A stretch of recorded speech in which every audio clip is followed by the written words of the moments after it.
Hi everybody.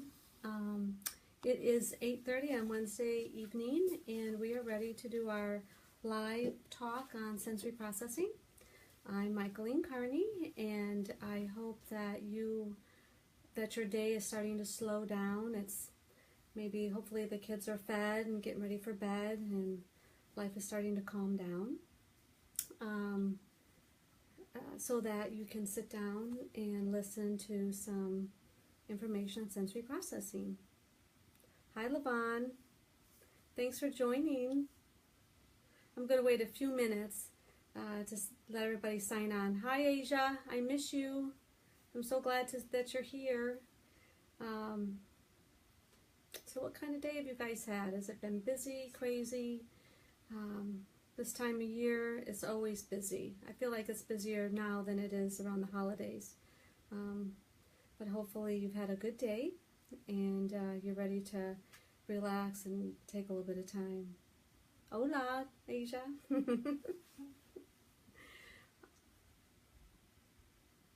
You can tell them the link is in the description. We have a link. Where is it?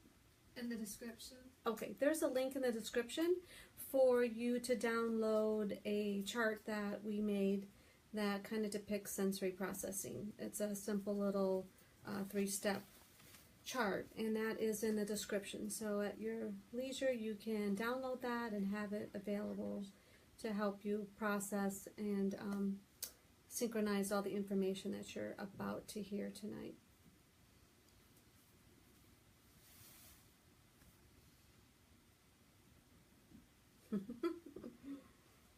Okay, I'm ready to get started. I guess I have to wait a few more minutes. I have some technical assistants over here to my side who are helping me with the whole process. So I will just take a few minutes and wait for a few more people to join us. I know there's some teachers over at Christ the King that were talking about joining. Hopefully they'll be able to hop on. If not, I do believe the live will be available. Hi Nancy.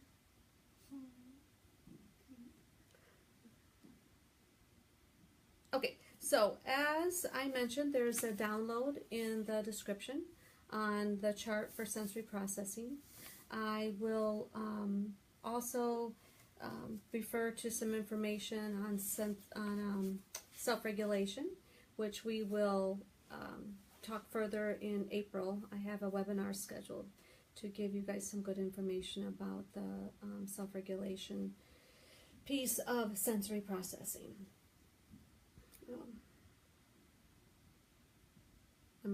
This is my first live, so you guys are guinea pigs. You're going to have to help me along with the process. I welcome questions that you have. I'll answer them as I can. Some of it may be in the middle of the presentation, and if not, I'll try to get to them at the end of the time we have together. I think I'm going to go ahead and get started, and then everybody's time is precious, so I'm going to get started, and then people can join in as they're able. Hello Janice, I'm so excited that you're with us tonight. Alright, let's get started. So just to reiterate, I'm Michaeline Carney. I'm an occupational therapist, and I have over 30 years of experience working with children with sensory processing. I have 3 beautiful and talented grown daughters who are very active in helping me with my practice. I have 3 fur babies and a fabulous husband who puts up with all of my requests for equipment and projects at home and in the clinic. Excuse me. Hi Reagan. Okay, so what else was I going to say? Alright, so let's talk about sensory processing. The plan for tonight is to answer a series of questions that you guys may be having regarding what is sensory processing, why do I need to know about sensory processing, what does that have to do with my child. So we'll start with the all-important, why is sensory processing important for my child? And the short answer is it's very important to your child because sensory process, it happens every day, all day, throughout our daily experiences. We're constantly processing sensory information, making decisions about the information that we've experienced, and then reacting to it in some sort of fashion, either behavior or in our learning process, or how we feel emotionally, or how we're handling problems. It is crucial in the learning process. You need to be available, you need to be focused and alert so that you can learn new information. It's important when we're problem solving and we are trying to figure out why the door won't close. How can I reach that container that's above my head on the counter? It's important for the children's self-esteem. When they process information, it gives them the information they need so that they can control their body, so that they can make decisions about how close or far away objects are from them. It helps them stay emotionally regulated. They're not confused or upset about information that might surprise them or is unexpected. It helps them to be independent. They can problem solve, figure out how to do something, where something goes, and just their overall development. Motor coordination is dependent on the brain processing information, telling the brain where the body is, when the head is moving, when it's not moving, how to move your fingers, how much force to use. All of that information is, all of those skills requires the information from sensory systems. So that is why it's important. Now, you might be asking yourself, why is it important for me as a teacher or a parent? Why do I need to understand sensory processing? And the answer to that is it's going to give you a new way of looking at your child's behavior or your child's responses to situations. And it's going to allow you to understand them so that you know when you need to help them, when you need to rescue them, or when you need to wait and let them figure it out on their own. Sometimes they need the time to figure it out. Sometimes they're not in a good place to figure it out and they need to be rescued from you. We want, as parents and as teachers, we want to do the best for our children. We want to provide the best environment so that they can be their best self, so that they can learn, so they can have lots of opportunities. It's important that we protect them and that we're their advocate for them, and we teach them how to persevere in life. So in a nutshell, that's why it's important for you guys to understand sensory processing. Well, why don't we talk a little bit about sensory processing? There's lots of information out on the website or in the wide world web about sensory integration or sensory processing. Those two terms oftentimes are interchangeable, but they do mean slightly different things. But for our purposes, there's lots of information out there. It can be quite overwhelming. I have been learning about sensory processing for the past 25-30 years. It's a very complicated system, and it takes a lot of advanced training to really understand it. But that doesn't mean that as parents or teachers that you can't have a basic understanding. And I want you to think of it in terms of a three-step process. The first step is information is received. The second step is the brain processes that information, makes sense of it, makes decisions about it, what's happening. And then the third step is a response. And the response could be a variety. It could be emotional response, it could be a physical response, it could be learning. So basically that's the three-step process of sensory processing. Another way to look at it is consider the email way of thinking. So we're an email generation. Everybody's familiar with emails. So you have your inbox where all your emails are and full of information, and then you open up your emails and you start processing what's in those emails. Is the information important? Is it something I need to act on right away? Is it something I can wait and do later? Or am I just going to throw it in the trash? that is another way of looking at sensory processing. I do have, I'm going to pull out this handy chart that I think it's difficult to see on this live feed. However, you do have a link up in the description so that you can download it and look at it in more detail. Basically, it's the 3-step process that we're talking about. Make sure you can see that. Oh, okay. There's the inbox where all the different senses, the sight, smell, taste, touch, hear. There's also the muscle sense and the movement sense. Those aren't as well known, but it's really important that we get information from our muscles, our joints, and our ligaments, because that tells our brain where our body parts are, and it helps us develop strength, motor planning, coordination. And then we also receive a lot of information in our inner ear about movement, specifically head movement. And just real quick, this information we receive from movement is imperative. It helps us understand where we are in space. It helps us focus, attend, and understand just a lot of things. So anyhow, I'll go in more detail on that at another time. But those are the 7 senses. So all of that information is provided to the brain, and then the brain starts processing it, and it starts thinking, what do I do with this information? Is it dangerous? Is it important? What does it mean? Do I ignore it? What else do I have? Should I pay attention to it, or should I put it on the back burner, or do I need to respond immediately to it? And then in the action plan, this is where the responses come. And as I'd mentioned before, one response could be the process of learning. Our emotional regulation, do we get mad, or do we have unexpected feelings? Are we misinterpreting the touch or the auditory information that we received? And then we're feeling like somebody's hurting us, or they meant to do something. This is important. We see this sensory processing go on when we're looking at social situations, and children are making choices. They're making decisions on how to behave or respond to the information that they received, and it may or may not be accurate. And then lastly, but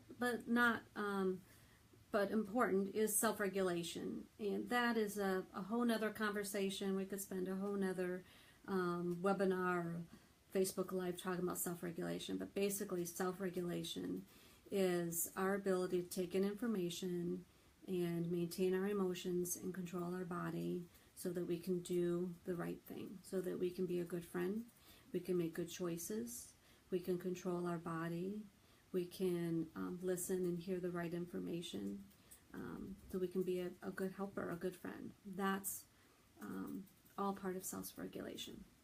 Okay, so that, in a nutshell, is sensory processing. I thought what I would do is take a few minutes and explain to you, or give you a few examples of good sensory processing. And then we can talk about when sensory processing is a challenge, what does that look like, and what should we look for? Hi Alex, I'm glad you're watching. I'm glad everybody's watching. It's nice to see these names pop up. All right, let me get my information here. All right, so a few examples on when sensory processing is working well, what does it look like? So one example that I use a lot when I'm working with parents is the hot stove scenario. You're standing next to the stove, you feel the heat, and then you remove yourself or pull your hands back so that you don't get burned. That was a good sensory processing situation. The sensory information was touch, hot, the heat, and the brain processed that immediately as dangerous, and then the reaction was to pull away from it. So that is what we want to do. That's why we have those tactile touch sensors, is to keep us safe and to alert us when something is dangerous and we need to move away from it. Another situation could be in the classroom where the children are sitting Classrooms are pretty large these days, and so there's a lot of activity and a lot of noise. The child's in the classroom, there's children around them, maybe moving their feet, tapping their pencil on the desk, turning a page, and the pages make noise in the book, and all while the teacher is giving instructions and explaining the assignment ahead of them. And then they are instructed to complete their work and work independently. So they are able to make decisions and choose not to listen to all the background noise, but to listen to the teacher's voice while she's talking. And then they're able to organize themselves and know what to do first and what to do second on their worksheet or their assignment, and continue to block out background noise that is not important for them at the time. So that's another example of some good self-regulation, some good sensory processing. Another example could be, you could be standing in line. It could be at the store, at the register when you're finished shopping, or it could be in the school when you're in the hallway on your way to the cafeteria, or it could be in line to a music concert. And at any rate, there's not a lot of personal space in those situations, and it's quite possible that you're going to get bumped by somebody behind you or in front of you. They didn't know they were so close to you. And when sensory processing is working well, most of the time you are going to acknowledge that they bumped you, and you're going to move to create a little bit more personal space. You might turn to them and say, "Oh, sorry about that," or you might say, "Excuse me, do you mind stepping back a little bit?"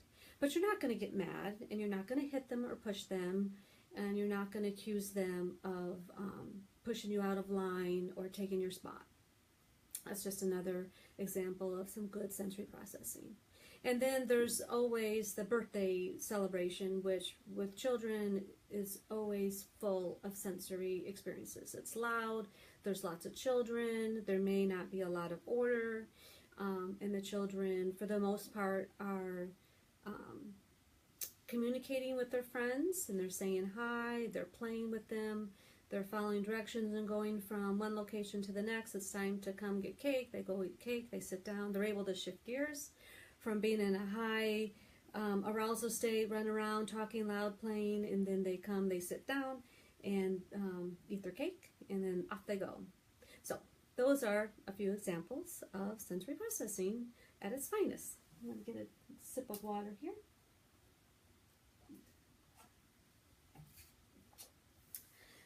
I thought it would be a good idea to talk briefly about what it looks like when there are problems with sensory processing. And this is where I get called in a lot. Parents will call me on the phone, or administrator at schools. There's a number of schools that I go to and work at in a consultative capacity. And they need another set of eyes. They really want to know why the child's behaving the way they are, why they're having trouble. And so that's when I come in and start teasing out what's going on. At home, it's important to realize that each child is an individual and unique. And I'm going to give you examples, but that doesn't mean every child with sensory processing will have all of these examples or all of these challenges. These are possibilities. Children may have a number of challenges. They may have only one. It just depends. So keep that in mind as I'm giving you instructions or examples. Grooming oftentimes at home can be a challenge, particularly for children who are not processing tactile information or touch information correctly. They may be very sensitive and not want their hair brushed. They may complain that the mother or the father is pulling their hair, not brushing their hair. They may pull away and not want to their hair brushed at all. They may not be very comfortable when it comes to toothbrushing, and again, trying to pull away. They may need the help of their mother or their father to brush their teeth. They don't like their nails cut. They are very sensitive when they get their hair cut. Sometimes they don't even want to bathe. They don't want to get wet. They don't want the soap scrubbing on scrubbing their head with the soap. And so bathing can be a real challenge. It's easy to see children come into school as a teacher, as support staff, and we might go, oh my gosh, how come this child has not had a bath for a couple days? They really need to wash their hair. But what they don't know is that that may be a really big struggle at home, and the parents sometimes have to pick their battles, and they may not be able to get a bath or their hair washed every day. Just an example. Sometimes we see challenges with children understanding where they are in space, and when they get into an environment where gravity is eliminated, like in a swimming pool, they freak out. They're very afraid. They cling to their parents, or they cling to the side of the pool, and they will only sit. They'll only sit on the step. They won't go in. That really could be a sign that they're oversensitive to movement and they're not processing it correctly. Oh, here's a good one. All right, I do see this in the schools more than you would think. So there's a child who is really having a hard time at center time or free play. They want to play with their peers, but they come in and they knock down whatever it is that they're building, or they knock over the barn or the house. They're the ones who come and just clear the table. They have a really hard time using the correct amount of force or knowing where they are in space, and so they are misjudging the force they're using or how close or far away they are, and they're destroying the toys or the structures, and their peers are like, get out of here, what are you doing knocking my stuff down? And then they don't want to play with them. It doesn't always mean that the children are doing it on purpose. Sometimes they do when they're mad or they want to do something different, but more times than not, in my experience, it's that they're not doing it on purpose. They're having trouble processing where their body is in space and the force that they're using. And another real common challenge I see is teachers coming to me or parents coming to me saying so-and-so keeps complaining that the other children are hitting him or hitting her, that they don't like them, they don't want to play with them because they're hitting them and they're hurting them and they're not being a nice friend. And then the parents call, or the teachers or the parents talk to me and say, we've got a real big problem here. I don't understand why they don't want to play with my child. He's really sweet.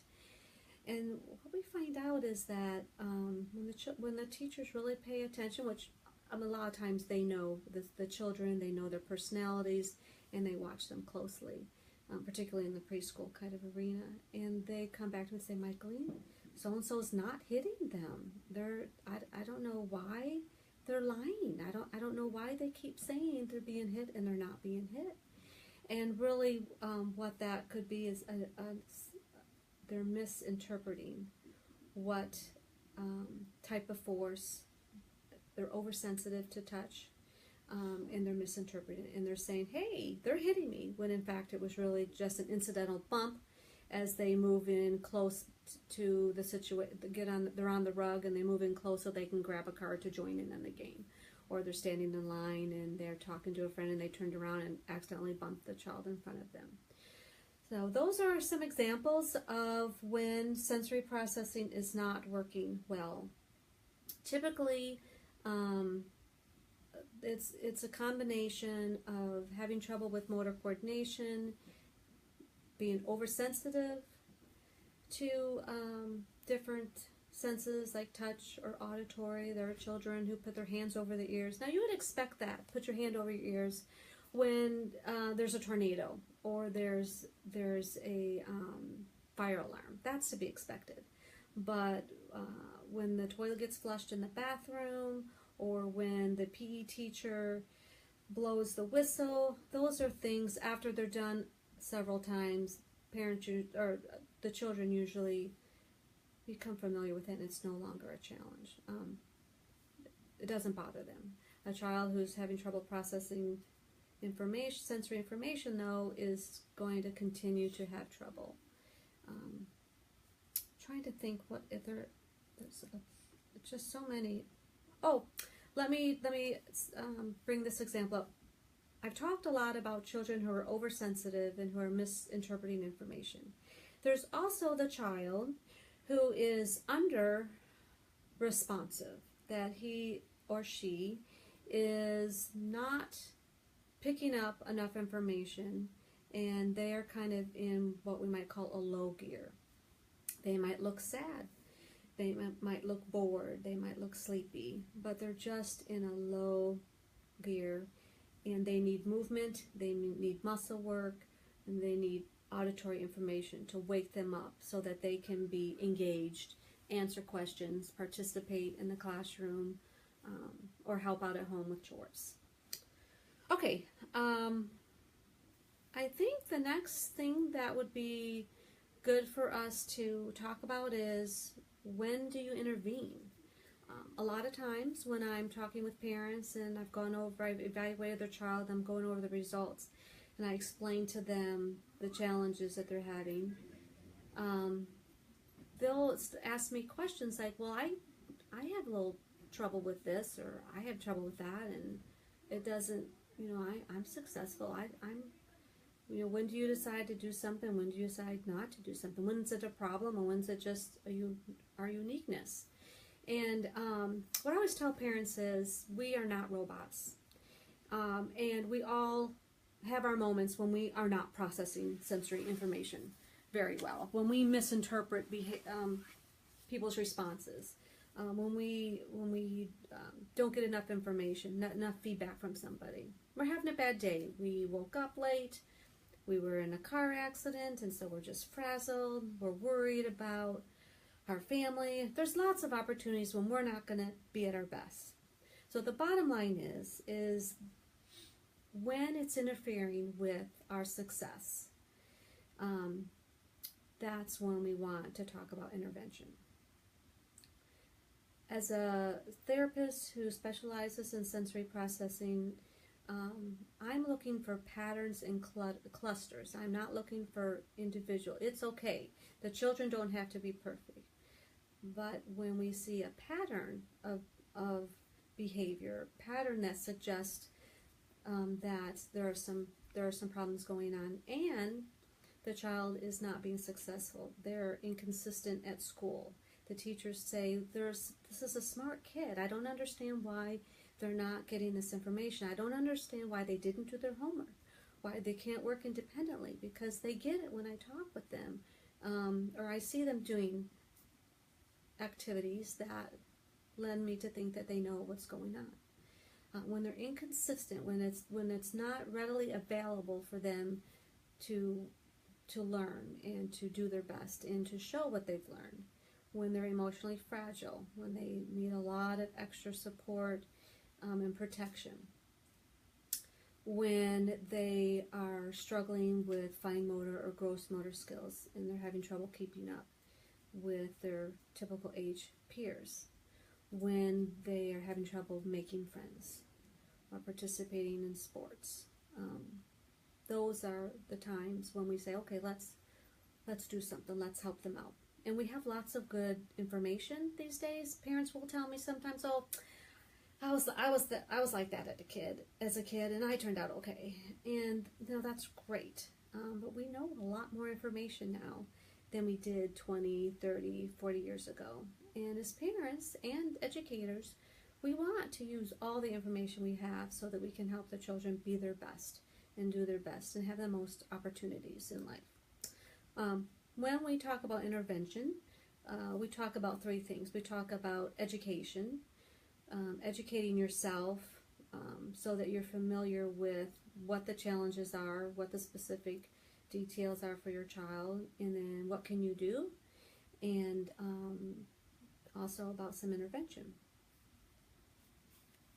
So what can you do right now? What with this information, if you're concerned about some of your children or your students at school or your children at home, you can get information, and there's lots of good resources out there. I have a number of books that I wanted to mention to you that have been helpful to myself and to a number of parents.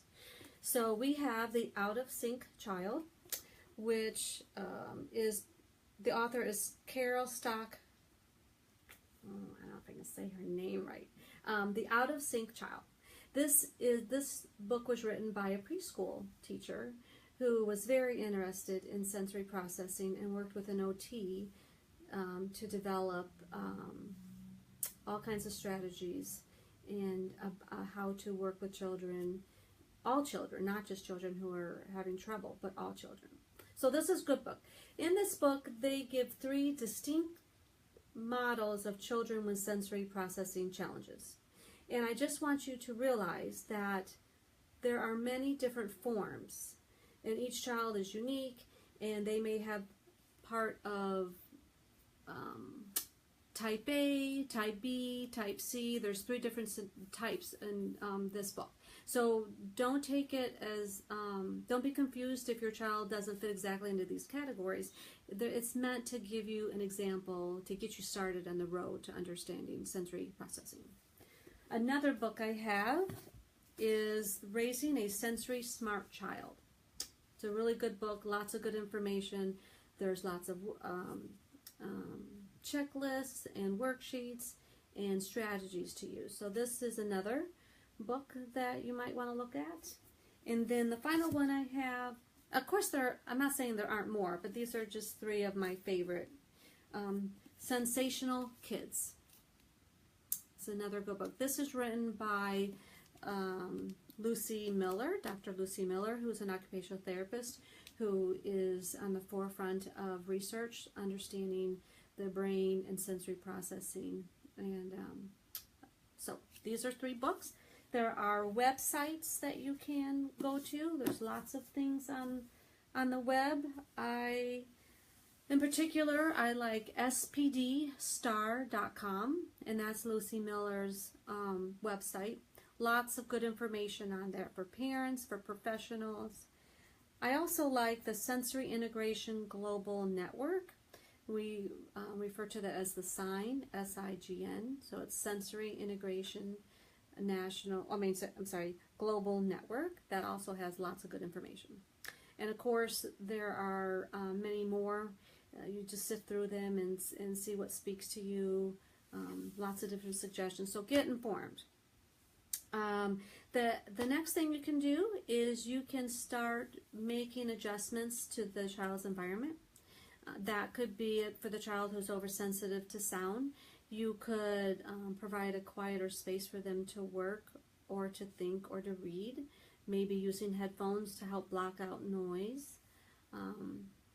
For the child, what else do I have here? Well, sometimes we use background music to help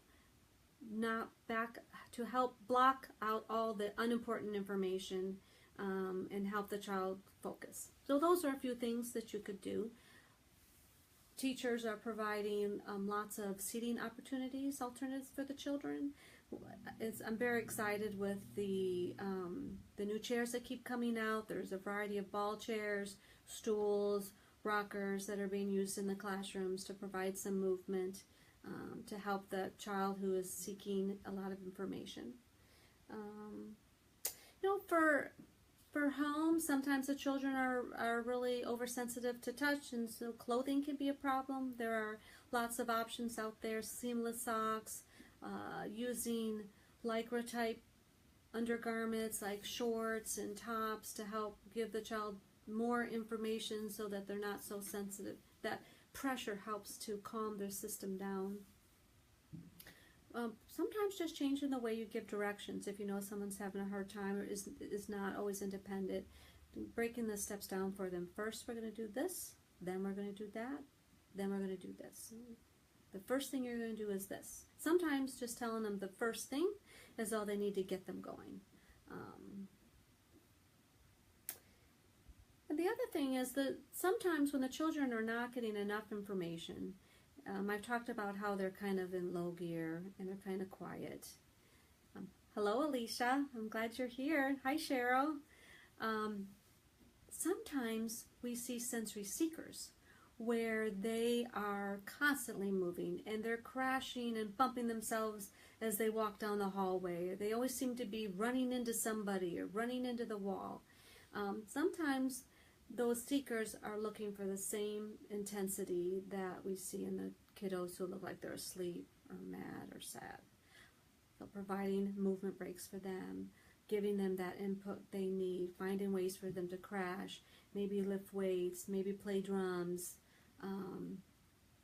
maybe wash windows or vacuum. Those are just all a few examples of how you can provide some heavy work to help provide the information they need.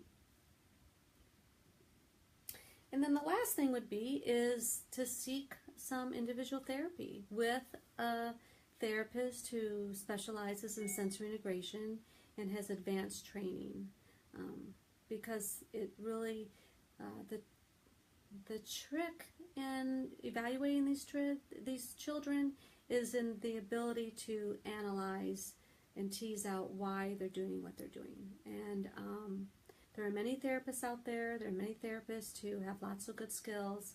It takes a special therapist to understand the sensory processing piece of things, to analyze it, and then find the powerful activities for them. So, that's really what I have for you guys tonight. I don't know if anybody has a question that they want to ask. I could take a few questions if everybody has time to do that. Does anybody have questions? Sage, we talked about a few questions. What?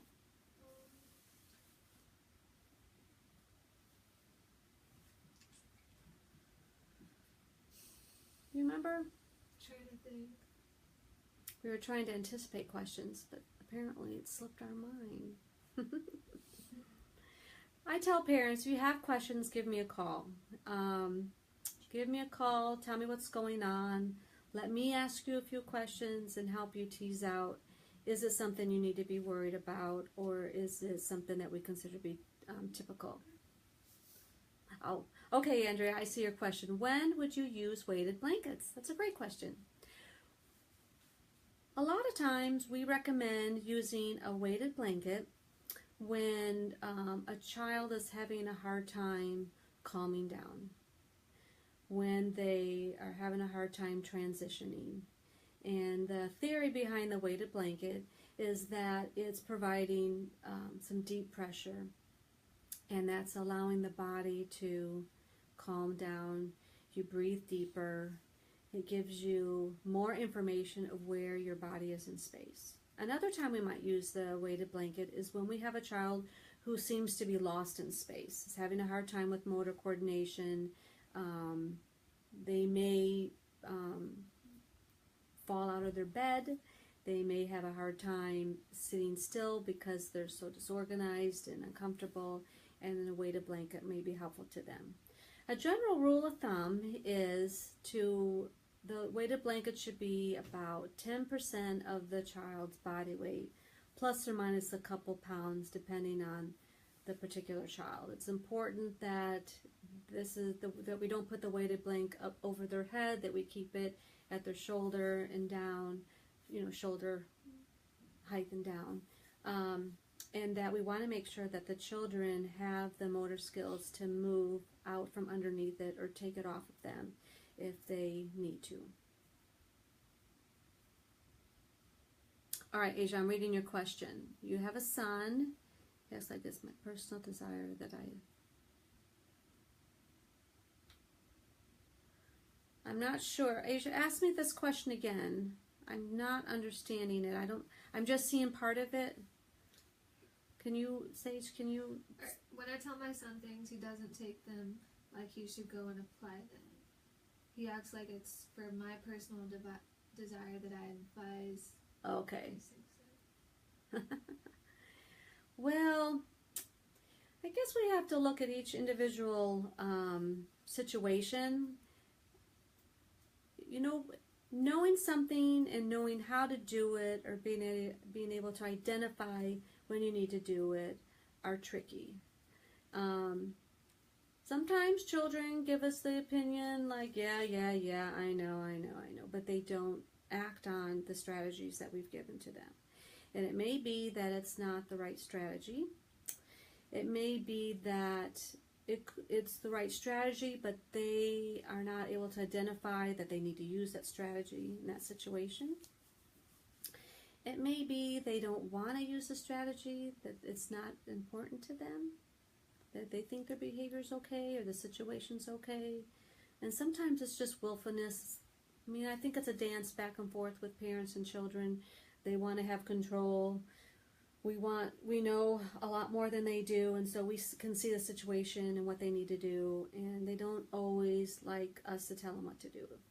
So we have to kind of investigate, is it that it's not a good strategy, or maybe we need to present it to them in a different way. Maybe we need to have, instead of us telling them, you need to do this or this, maybe we have it written down in a chart, and we direct them to refer to their chart. This is a good time to figure out to use one of those strategies to get this done. Maybe giving them that direction indirectly would be more helpful. Sometimes it's them just struggling with their own independence and not always listening or thinking it's a problem. Does that help? Hopefully.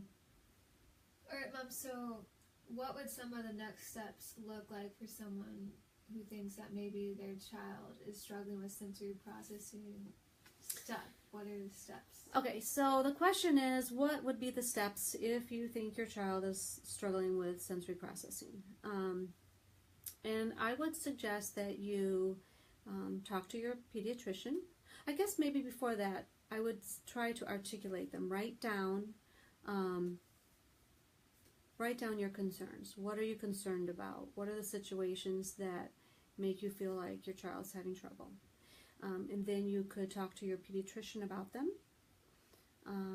Some pediatricians are awesome and really understand the sensory processing piece and the value of occupational therapy. Some pediatricians aren't as well informed. They're really just working off that medical model as far as the kid is sick, does he have a fever, a virus.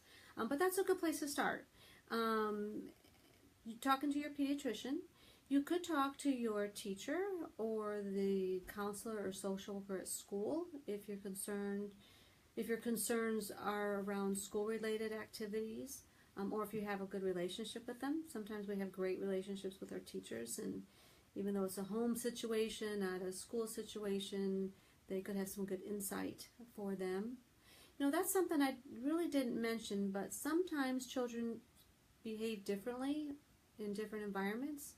We're having trouble at home, the teacher doesn't see any trouble, or the opposite, the teacher sees a lot of challenges in the classroom and we're not seeing anything at home. It doesn't mean that either one of us is wrong, or that the teacher's making things up, or the parents are over sensitive to things. It just means the child's in a different environment, and so in a different environment they look different. What about from the teacher's perspective? From a teacher's perspective, I would talk to the parents. Do they see these? Are they aware of these situations? How are they at home? Are they having these same kind of challenges? I would suggest that the teachers reach out to their counselors or psychologists that they have available at school for some assistance. And us here at Children in Motion are always available to answer questions from teachers or school administrators, and we've been known to go out and do observations and give some feedback. You can always call an occupational therapist who specializes in sensory integration and has advanced training, because they're the ones who are going to be able to help you and get some advice from them. I offer here at Children in Motion, we offer some what we call diagnostic treatment sessions or screenings to get a quick peek at the child without you having to invest in a full comprehensive evaluation, to give you some guidance and saying, yes, I am worried, I see some red flags, and I really think you need to follow through with an evaluation. An evaluation is so important because that's where we tease out and we look at the child as a whole. We typically have the parents fill out a questionnaire, or the teachers fill out a sensory questionnaire, how they're performing at school, what are they doing at home, and then we start teasing out what's going on. Are they misinterpreting information? Are they not receiving information? And that's really important. So you could reach out to a professional. I, for one, talk on the phone oftentimes, giving parents advice and suggesting what they do next. Alright, so Nancy says, one tricky issue, figuring out when our child will get upset with touch versus when he wants touch. If he's upset, he doesn't want touch and reacts intensely. Yes, you know what? We just feel like our children are contradicting themselves, right? There's different types of touches. Deep touch, pressure, deep pressure. I don't know why that doesn't sound right to me. Deep touch, pressure. Oh my gosh. Is calming to the system and is less irritating or arousing than light touch. So we have all these hairs on the surface of our skin, specifically like on our arms, the back of our neck, and a light touch will move those hairs, and sometimes that is very irritating, and that will set children off. And so sometimes it's the type of pressure. Also, when children are initiated, they're in control of it, and they're expecting it, and they're seeking it, and so it feels good to them. Whereas if we touch them unexpectedly, or when they're having trouble regulating their emotional state, handling frustration and anger, then that just makes it worse. So it's tricky. You have to kind of evaluate what it is. I don't know if I answered that. Did I answer that? No, it wasn't a question. Okay. Yeah. You just have to work. That's the key. You have to work with these children on an individual basis. They all need an individual plan, and not everybody's plan is the same, because they are inconsistent in their behavior. They're inconsistent in their responses. They're inconsistent in their performances, and that's one of the red flags about that they're having trouble with sensory processing, is the fact that it's so inconsistent. Okay, I want to just wrap up with letting you know that in April is OT month, and we are going to be providing a free webinar on April 18th at 8:30. We're going to be talking about self-regulation, and we'll have another freebie for you that you can download. We also will be having a few drawings. I don't know the exact details, but the best way for you to stay connected is to like us on Facebook. You can also sign up for our newsletter on our website, childrenemotion.com, and you can follow us. So it's a weighted blanket.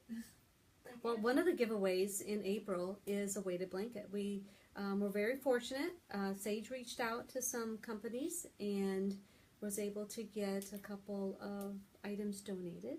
One of them is a weighted blanket. We're very excited to be able to offer that. So we'll have more details about the logistics of that, but stay connected with us.